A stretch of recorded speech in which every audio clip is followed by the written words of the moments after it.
simply listening is acceptable. However, I won't allow this to end with mere play. Now then, let us lift the curtain for our bloody spectacle.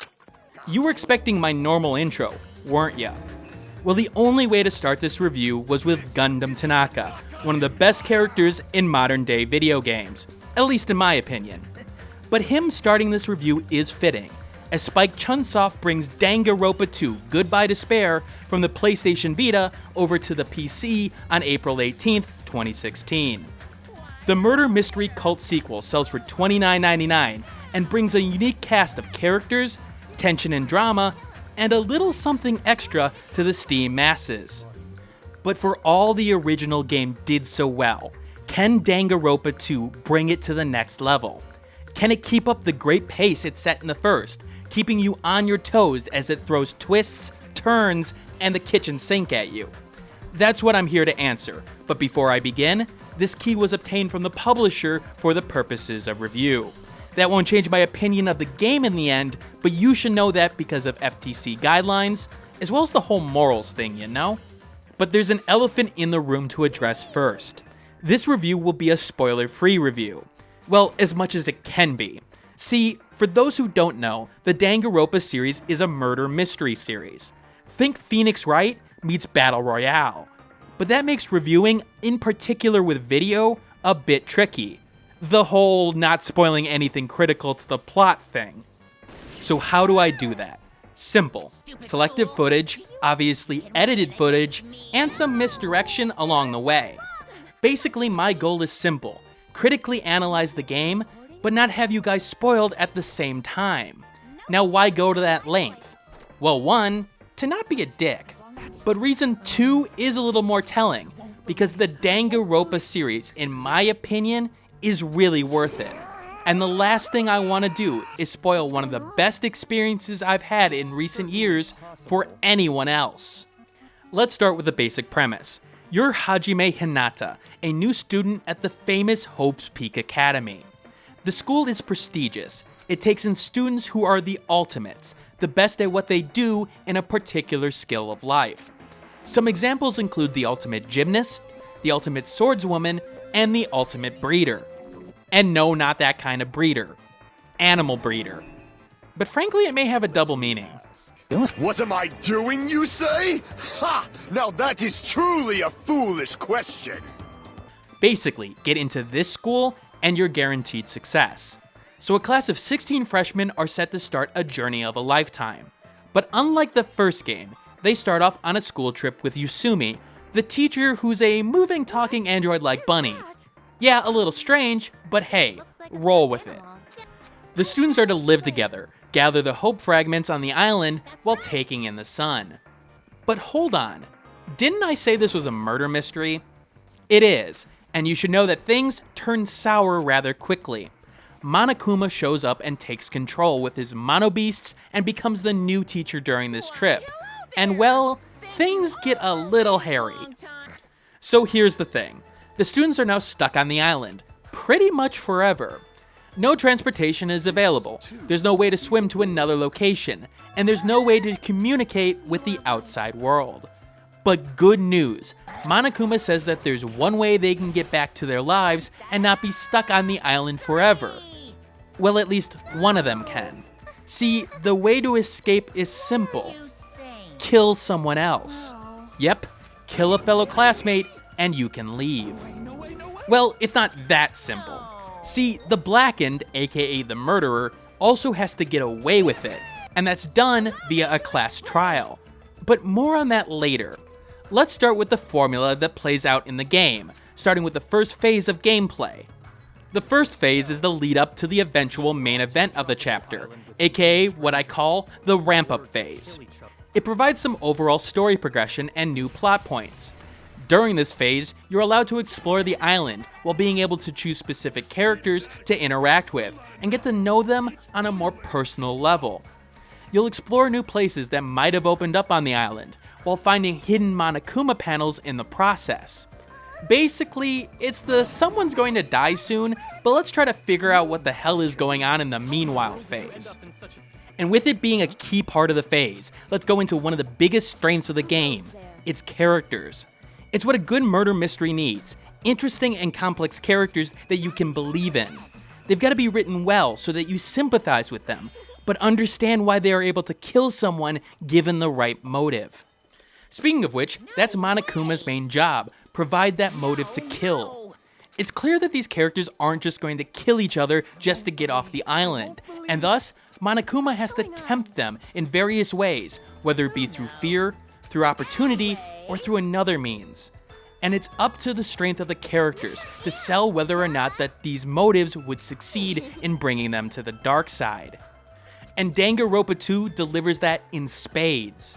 Almost every character this time around has some element to them that's interesting, even the ones that get killed off almost immediately. Obviously, I started this video with my favorite character, Gundham, who, by the way, needs his own series at this point. Get on that, Spike Chunsoft. Let's go, Jumpy, Magazi, Sandy, Champy! But he's not the only interesting character. You'll find out a lot of the characters' backgrounds in the free time that you have with them. Now, there are the crazy ones. Just look at Ibuki here. But even the more standard ones will have some element that makes you want to know a bit more about them. They seem more colorful this time around, with really detailed backstories and some really touching moments that make you really feel for them in the end. Good to great voice acting helps this as well.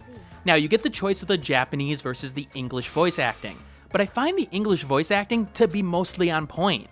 It does a great job of bringing the characters' personalities to life, as the actors obviously understood their characters' tone and personality inside and out. Are you really all right? Your head, it looks like it's split in half. Well, it'll heal as long as I rub some spit in it, right? You're totally playing up the power of human spit. I'm all fired up now. I never knew such a strong opponent even existed. Even the more subdued ones, the ones that are monotone, they are monotone for a reason. It fits the character at the time. It's well done from the localization team overall here, as it's obvious not only did they take care in the translation element, they made sure it shined. So when a kill happens, the game moves to its second phase, the investigation phase. Your job during this time, find the evidence that proves who the killer is. Of course, there's a crime scene, and the game isn't going to move into the next phase until you find everything that you'll need. Now, I like the fact that the game has a button to highlight all the interactables on screen, and why doesn't more games of this type not do this? Don't waste my time in clicking on everything. It's obvious where some of the items are, and if you don't want to use the system, it's fine. But if you're stuck, bringing it up will make it clear that, yeah, you missed something. Investigation may be the weakest phase of the game, but that's not saying much. This section is all about establishing what you need in the third phase, as you start to put together the mystery of what happened. You'll run into characters who will provide what they've found, and you'll wonder about the inconsistencies or if they are lying to you. Even if it's not a direct clue, just listening to them is vital, especially if you don't want to use a guide. The game is masterful in giving unobvious hints, where you go back and say, oh, duh. But it leads to another rather big strength of the game, misdirection.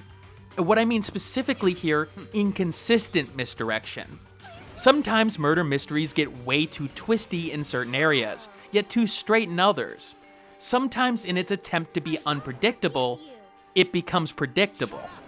And let me just say this, Danganronpa 2 not only does the misdirection well, it does it better than any other murder mystery game I've ever played. Even the first game, which had some great mystery to it, was sometimes a little bit too obvious on who the killer was right away, at least for me. Now, I pride myself on my detective skills, but none of the original major cases gave me any major problems in Danganronpa 1. In 2, that's not the case. I legitimately was changing my answers several times during a case, and in particular with one of them, I had no real clue until the end. After it happened, it was a, oh, duh moment, but that's the brilliance of it. And what really freaking works here is the small details. My god, the small details. The little things that I noticed when I went back and watched the footage again, knowing exactly what I knew after beating the game, It put everything else into context. Look, people may be able to point out plot holes or something if you look at it with a fine-tooth comb, but my god, I was sorta in shock on how tightly woven this plot was. The writing team not only hit a home run here, they knocked it out of the park into next Tuesday. But once your investigation is done, Monokuma will summon those left alive to the trial area. That's right, Phoenix Wright fans, we've got some court justice to dispense here. The last phase of a chapter is the trial, where the students must argue with each other and vote on who the killer is. And it's done in a semi-Phoenix Wright style, but a tiny bit more active and a little bit more varied. The main mechanic has you going through the discussion between the characters about a certain topic, and having colored phrases appear. Now, depending on the color, those are statements that you'll contradict or agree with based on your truth gun. Yeah, I'm calling it a truth gun, whose bullets are filled with the evidence that you've collected. Fire the appropriate bullet to break through a contradicting statement, for example, and the case will proceed. If it's wrong, your influence meter will take a hit. Lose too much influence, the trial is over, and well, things aren't going to go well for you. Now, that's not the only thing you have to deal with. There are other minigames that will help you get through the trial as well. The Hangman's Gambit has you spell out a specific word that's important to the case. They've added a rebuttal showdown, which has you go head to head with another student and have to slice through their words. You've got sections where you have to pick out what's wrong in a scene, and then there's a final panic mode where a character is backed into a corner. The biggest addition here is a more active section called the Logic Dive, where Hajime has to work out a series of logical questions about a mystery in the case deep within his brain. It is a nice change of pace, even if the collision detection with the platforms is off at times. And you'd be surprised on how much this changes the game from the Phoenix Wright formula. You have a time limit, and you do get pressure because of that. The active part of actually thinking logically what you need to do while actively participating in the minigame does add to the spectacle of the case.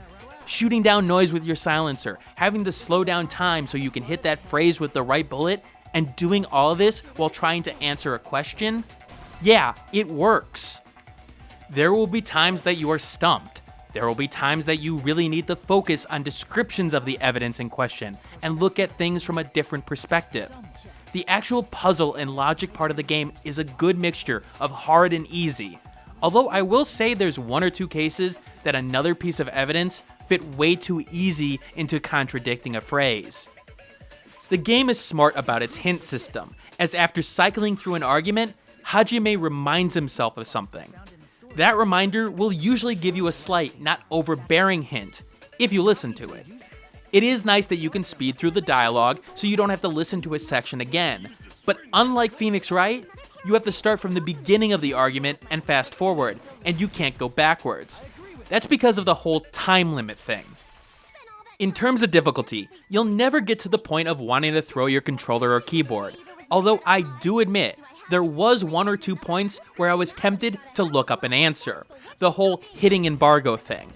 But I powered through it, cause that's what I do.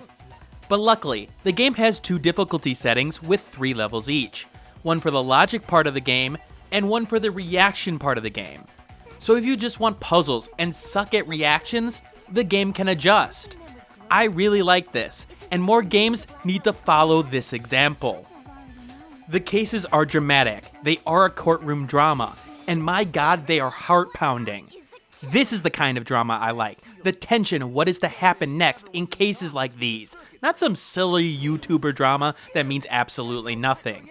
These are lives on the line, people fighting for the truth. It got me up and out of my seat. I was that enthralled with the game. This game also somehow created a moment that got to me like in the first game. Like really got to me. I didn't think it was possible, considering I was expecting it. The moment in the first game had me just sort of breathless, and this one did the exact same thing. Darn you, Spike Chunsoft's writing team.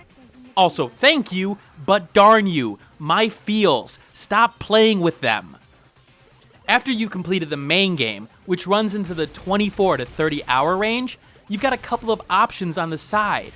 Island mode opens up, which allows you to keep befriending everyone, as this mode is what would happen if Monokuma never showed up. There's a nice little resource collecting game embedded here as well. It's more for the extra character interactions you can get in this mode and maximizing the hope fragments. And to go on touching dates with people. And by the way, the ultimate gamer and breeder are mine and you can never have them. Mine, you hear? So okay, I've pretty much done nothing but praise this game. Does the game do anything bad? Well, that's dependent on your definition of bad. Yes, I'm dancing around the fact that I don't think there's a bad element in this game, but I can find some criticisms. PC port-wise, the game performs fine, but it's not exactly a game that needs to perform well, if that makes sense. Its action is limited, but there's no frame drops that I noticed. I will say that at the time of recording, the game does have a problem with alt-tabbing on Windows 10 in full screen mode, as you can never get back into context and have to Control-Alt-Delete. And there's some wanky control tutorials in terms of using a controller, as at one point, it does say the same button used for two different functions. But everything else is perfectly fine. Look, it's part visual novel, and there's certain people who will not like that. Granted, it's really a story that you can get immersed in. The action you may expect in other games is replaced by the drama and mystery, and it does it pretty dang well. Your adrenaline will kick up. So even people who traditionally don't like visual novel type games, you may not like Danganronpa 2. But if you're going to try anything of the genre, this is the perfect one to start with. And yes, this is a dehancer, but not by much. With that said, there's one type of person who may have big problems with this game. Sort of. Kind of. If you have trouble suspending your disbelief of a situation and waiting for an answer, or in particular, react strongly when there's a perceived plot hole and mystery at the time it's revealed, you may have some struggles with this game. You will need to be in it for the long haul. There are questions posed at the start of the game that won't get answered till the very end. If you are that impatient, then Danganronpa 2 may not be for you. But then again, most mysteries won't be for you anyway, so I'm confused on why you're watching this video up to this point. Now you may wonder, do you need to play the first game in order to enjoy the second one? I don't think so. It's not required, but it makes the content that much better if you do. Now this is a no return plunge, as the second game does spoil the first game's events and fills in the events along the way reasonably. But it's just that much better when playing the first game, with the references and the knowledge of what has happened at the multiple different levels. So my advice, play the first game. It's that good as well, even if I didn't do a formal review on it yet. And this is an enhancer, as those who played the first will get an extra bonus or two because of it. Let me finish off with this. If I didn't cover so many games and do so much video work, the Danganronpa series would be a catalyst for me to learn Japanese. Because the third game is coming out in 2016 supposedly, and I honestly don't know how long I can wait for the next iteration. To say that the series has me hooked would be the understatement of the century, and that alone should give you a clue of exactly what I think about this series. This is a game that I will remember for a long, long time. Danganronpa 2 Goodbye Despair scores the highest base score that I've ever given to a game on this channel at a 97. Every minor weakness in the game is overshadowed tenfold by the game's story, mystery, and execution. To say this is a must-buy for anyone who is even intrigued by Phoenix Wright or Sherlock Holmes is putting it mildly. Even the Phoenix Wright series, which I think is fantastic in its execution, doesn't compare in my mind to Danganronpa, and that's a bold claim for me to make. It's a game that made me think about it while going to bed, and jump out of it when I got up in the morning. Now again, I use a set of enhancers that may bump the game into a different category, and yes, the score can go over 100 in my scale. Anything over a 90 is a must-buy. But it should be clear that the game is one that I'm recommending basically no matter the combination of scores or enhancers that you put here. Even for those who aren't a fan of the genre normally, should really consider giving it a try. This is Dragnix signing out, and I'll be taking a tiny break over the weekend just to recharge. Between Knights of Azure, Stories Path of Destinies, and Danganronpa 2, I'm exhausted, and I need a slight recover time. And to be frank, I'm going back to Island Mode of Danganronpa 2, and spending all my time with Gundham. Because he's my Gundham. Thanks for watching. Like the video, share it with a friend, and subscribe if you want more content like this. In the description below, you'll find the Steam review accompanying this vid, along with social media that you can follow me on, Twitter, Google+, and Facebook groups. And if you want to support the channel, click that Patreon on the left of the screen. And remember, keep on gaming.